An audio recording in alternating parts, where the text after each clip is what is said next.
Buenas, estimados estudiantes. Nos encontramos por última vez porque vamos a partir de este momento a hacer lo que va a ser el repaso final para su exposición oral que va a ser la próxima clase, ¿sí? Entonces acá yo les voy a presentar los diferentes temas que se van a abordar en el mismo, ¿sí? O sea, Eh, como ser, siempre nos estuvimos guiando por la Constitución Nacional, ¿sí? En primera instancia, eh, es una herramienta fundamental. Además, vamos a hablar de la forma de gobierno de Argentina y los derechos y garantías, bueno, y como final, los poderes del Estado, que fueron los 3 poderes que vimos en las últimas clases. Les repito entonces que es a modo de repaso, ¿sí? Para que tengan bien clarito cuáles son los temas que vamos a tratar en su examen final, sería así, su exposición, que va a ser la exposición de la clase que viene. Entonces comencemos. Vamos a hablar primero de la forma de gobierno de nuestro país, ¿sí? Nuestro sistema es representativo, republicano y federal. Y vamos a ver por qué. ¿Sí? Es representativo, porque es republicano y federal. En primer lugar, es representativo porque los ciudadanos ceden en su potestad de gobierno a un conjunto de representantes para que gobierne a través de su nombre. En simples palabras, nosotros, como ciudadanos, somos los que elegimos quién nos representa para gobernarnos, ¿no? Para que ocupen los puestos en los cargos políticos, digamos, o sea, como ser presidente, sí, vicepresidente, a eso se refiere. Por eso es representativo, porque nosotros los votamos. ¿Por qué es republicano? Los gobernantes, además de ser elegidos por el pueblo, dividen su poder evitando la acumulación de autoridad y facilitando el control. ¿Qué nos quiere decir cuando dividen el poder? Nos está hablando de los 3 poderes, que es el poder ejecutivo, es el poder legislativo y el poder judicial, ¿sí? Entonces, la división de los 3 poderes es esto, para que no se acumule la autoridad en una sola función, en un solo poder, en un solo, ¿cierto? De eso nos está hablando. ¿Por qué federal? Dice, implica la distribución territorial del poder, gobierno nacional, gobierno provincial y municipal, ¿sí? Bien, muy clarito. Vamos a hablar ahora de las garantías constitucionales, ¿sí? ¿Qué nos dice? Que son los mecanismos que la Constitución da a todos los habitantes para proteger sus derechos. Entre las garantías constitucionales podemos mencionar: nadie puede ser arrestado sin orden escrita por la autoridad correspondiente, ¿sí? A ver, para no irnos mucho por las ramas, quiere decir que si una persona va a ser arrestada, tiene que tener un fundamento, digamos, ¿no? O sea, por una autoridad competente, ¿no es cierto?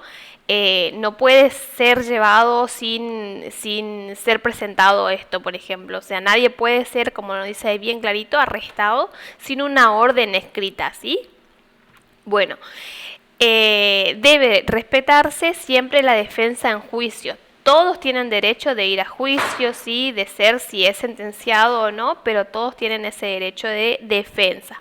El domicilio y la correspondencia son inviolables y nadie puede revisarlos sin orden de un juez. Lo mismo que no pueden ser arrestados sin una orden escrita. Tampoco pueden ingresar a un domicilio, eso no dice, sin permiso, ¿sí? Por un juez, ¿no es cierto? Esto no dice así claritamente. Hay muchas más, solamente puse algunas como para que tengamos la noción, ¿no es cierto? Para tener las ideas. Sigamos. Vamos a ver los significados de algunas garantías. Por ejemplo, el habeas corpus. Protege la libertad de las personas cuando está amenazada de forma ilegal por una autoridad. Habeas corpus, no está hablando de la libertad personal, ¿sí? Cuando se ve amenazada, bien clarito está el concepto, ¿sí? Habeas data, protege los datos personales cuando son usados sin el consentimiento de la persona, ¿sí? Todos los datos personales de una persona son privados, ¿sí? Si una persona no presta sus datos para tal o cual cosa y toman, no sé, una tercera persona toma estos datos y hace vamos a suponer, alguna acción que no corresponde sin permiso, ¿sí? Con estos datos personales, bueno, eso es una falta gravísima, ¿sí? De eso nos dice el habeas data. Bueno, la acción de amparo. Protege los derechos de las personas cuando es urgente tener una decisión judicial que termine con un acto ilegal, ¿sí? Clarito, es una necesidad urgente, ¿sí? Ya cuando se violan, vamos a suponer, algún derecho que no está, ¿cómo se puede decir?, que no está bien, ¿sí? Que no está bien visto en el sentido legal, se necesita urgente de esta acción de amparo, ¿sí? Acción de amparo en colectivo es lo mismo, pero ya no está hablando de un grupo de personas, ¿sí? El colectivo, dice, de la garantía está conectado a lo que el hecho afecte a una parte de la sociedad, ¿sí? A un grupo, como le decía. Puede ser un grupo familiar, puede ser un grupo social de cualquier ámbito, digamos, ¿sí? No está hablando solamente de grupos, ¿sí? De sociedad, de conjunto nos habla. Bueno, veamos algunos derechos, ¿sí? Cómo están clasificados. Acá más o menos están unificados, ¿sí? Pero bueno, tenemos, por ejemplo, los derechos de las personas. Y bueno, nombro algunos, como el derecho a la vida, el derecho a la integridad física, el derecho a la libertad, el derecho de peticionar a las autoridades, el derecho de votar y ser votado, el derecho de entrar y permanecer, transitar y salir del territorio argentino, el derecho de usar y disponer de la propiedad, derecho de publicar libremente sin censura previa, derecho de enseñar y aprender, ¿sí? Acá tenemos un conjunto de derechos que tienen que ver, que están dentro, digamos, de los derechos civiles, ¿sí? De los derechos políticos, nada más que están unificados acá, ¿sí? Los nombré todos, a todos juntos, ¿sí? Pero cada uno tiene su grupito específico. Los derechos del trabajador, por ejemplo, tener condiciones dignas de trabajo, jornada limitada, descanso y vacaciones pagados, retribución justa, salario mínimo vital y móvil, protección contra el despido arbitrario. Bueno, acá nos van a dar las condiciones que un trabajador debe tener, digamos, bajo las formas legales, ¿sí? Bueno, son algunos ejemplos nada más. Veamos ahora, cuando hablamos en su primer momento del poder legislativo, ¿sí? Vamos a ver entonces, está conformado por las cámaras de senadores y las cámaras de diputados. Veamos entonces las características. En Cámara de Senadores, la presidencia del Senado es ejercida por el vicepresidente de la Nación. Si no tiene voto, pero salvo que haya un empate. Bien, está conformada por 72 senadores que componen en total 3 por provincia y 3 por la ciudad de Buenos Aires, elegidos de forma directa y conjunta y perduran, digamos, en su cargo 6 años y son renovables cada 2 años, ¿sí? Muy bien. En cuanto a Cámara de Diputados, está conformado por 257 diputados elegidos también de forma directa que van a perdurar 4 años en su cargo y son reelegibles, renovables por mitad cada bienio, también 2 años. Una característica que se nos da, digamos, por cada un habitante, cada un diputado es necesario la conformación, o sea, la totalidad de 161.000 habitantes, ¿sí? O nos dice superior a 80.500, ¿sí? Es la proporción que establece la ley 22.847 por cada distrito electoral. ¿Sí? Se necesita esta cantidad de habitantes, nos dice, para que haya un diputado, ¿sí? Bueno, vamos a hablar ahora del Poder Ejecutivo, y acá vemos la carita de nuestro presidente actual y la Casa Rosada, ¿sí? La fotito. Bueno, ¿qué nos dice el artículo 87 de nuestra Constitución Nacional? El Poder Ejecutivo de la Nación será desempeñado por un ciudadano con el título de Presidente de la Nación Argentina. Veamos qué nos dicen los artículos que siguen. El artículo 89, ¿qué nos dice en cuanto a requisitos y duración? ¿Sí? Para ser elegido presidente o vicepresidente de la nación se requieren haber nacido en el territorio argentino o ser hijo ciudadano nativo habiendo nacido en el país extranjero y demás calidades exigidas para ser elegido senador. Cuando nos dice que puede ser puede haber nacido en el extranjero y puede ser hijo de ciudadano nativo argentino, digamos, o sea, el presidente pudo haber nacido, vamos a suponer, en Chile, ¿sí? Fuera de nuestro país, pero sus padres son argentinos, ¿sí? Y reside este presidente en el país Argentina, bueno, tiene, digamos, esta calidad, ¿no es cierto? Está habilitado para su postulación. Eso nos dice. En el artículo 90, el presidente y vicepresidente duran en sus funciones en términos de 4 años y podrán ser reelegibles o sucederse recíprocamente por solo un periodo consecutivo, ¿sí? Si han sido reelectos o se han sucedido recíprocamente, no pueden ser reelegidos por ninguno de ambos cargos, sino por el intervalo de un periodo. Bueno, claramente nos está diciendo la duración acá, ¿sí? Cuánto tiempo, ¿no es cierto? Y cuánto es el periodo, ¿no es cierto?, que pueden estar en el ejercicio de sus funciones. Son reelegibles solamente por un periodo y permanecen en su cargo durante 4 años. ¿Sí? En el artículo 93 nos habla: al tomar posesión de su cargo, el presidente y vicepresidente presentan juramento en mano del presidente del Senado y ante el Congreso reunido en asamblea, respetando sus creencias religiosas, de desempeñar con lealtad el patriotismo a cargo el cargo de presidente o vicepresidente de la nación y observar y hacer observar fielmente la Constitución de la nación argentina. Estas palabritas finales son las que pronuncian al momento del juramento, ¿sí? Esto nos dice el artículo 93. Vamos a hablar ahora de la votación. Y es muy importante que esta partecita quede bien clara.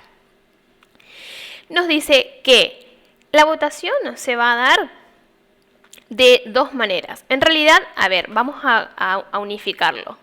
Nos dice que la primer vuelta, ¿sí?, como se lo llama, tendrá que tener el presidente o vicepresidente el 45%, o sea, la fórmula, ¿no es cierto?, que gane tendrá que ser por el 45% de los votos, ¿sí?, válidamente emitidos afirmativos. Eso no dice.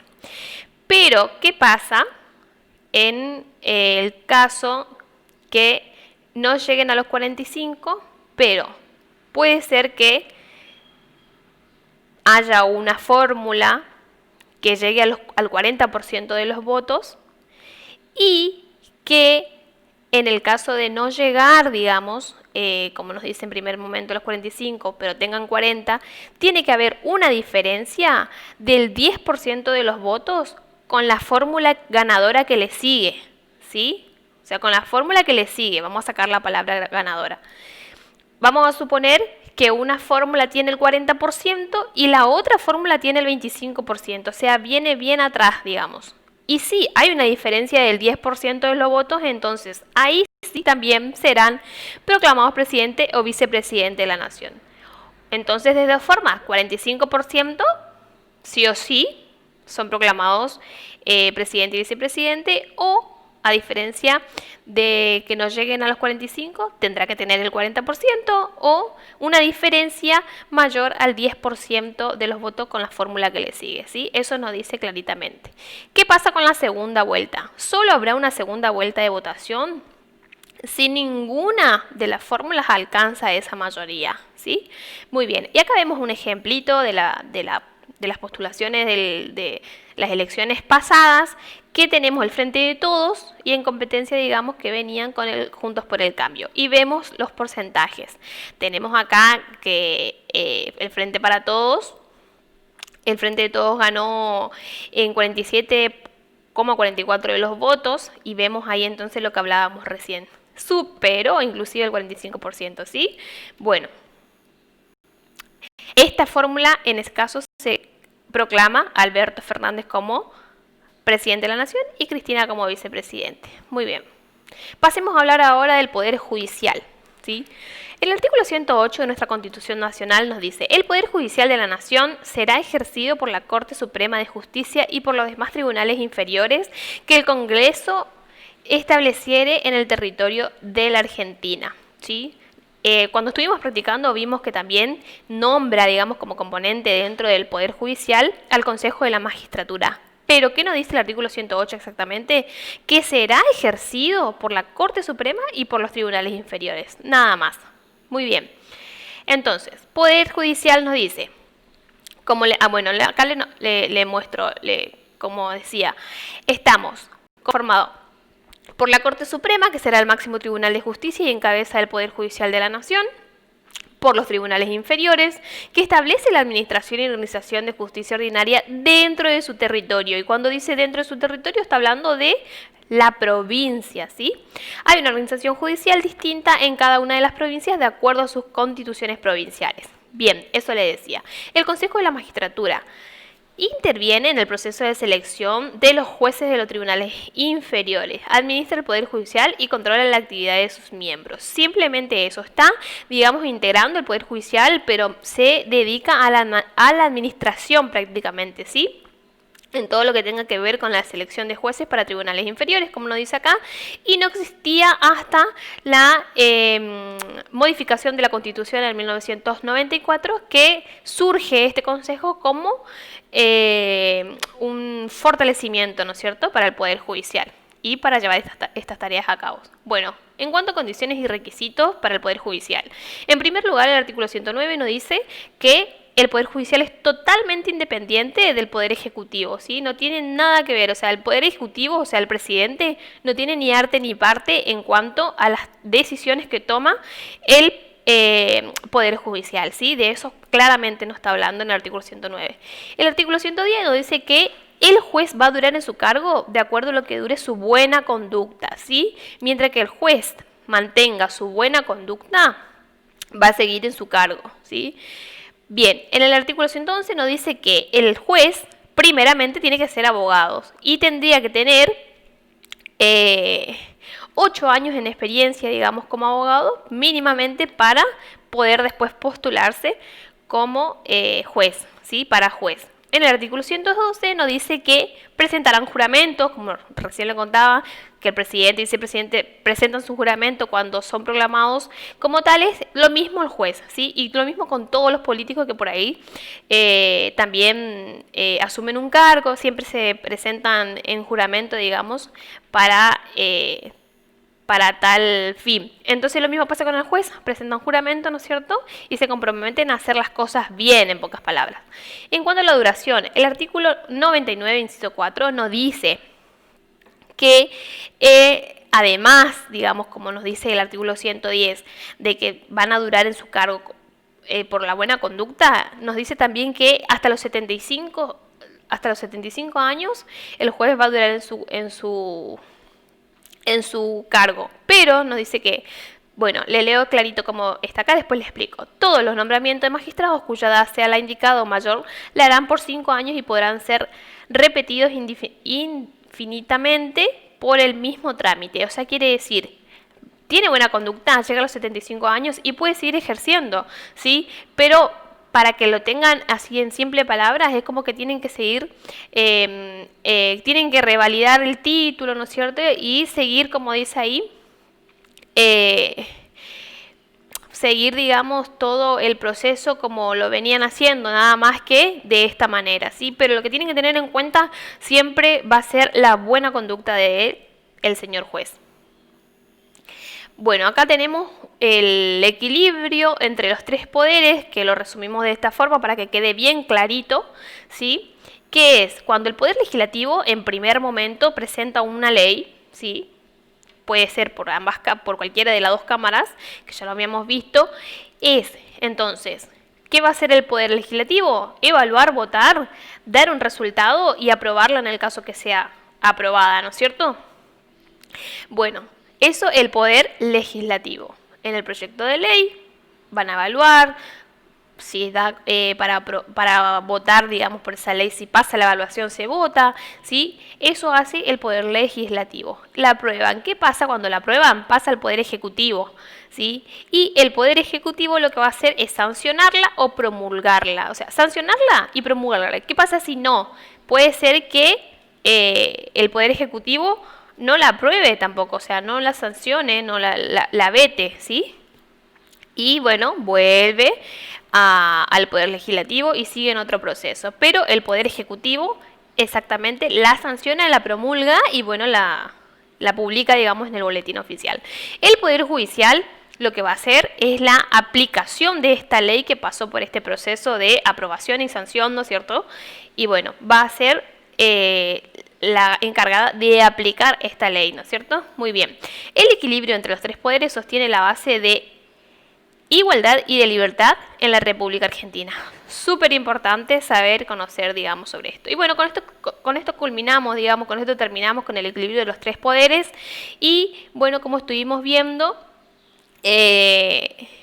las formas de gobierno, que es importante que sepan por lo menos qué significa cada uno de nuestros sistemas, representativo, republicano y federal. Y después, bueno, cómo está compuesto cada poder, ¿sí?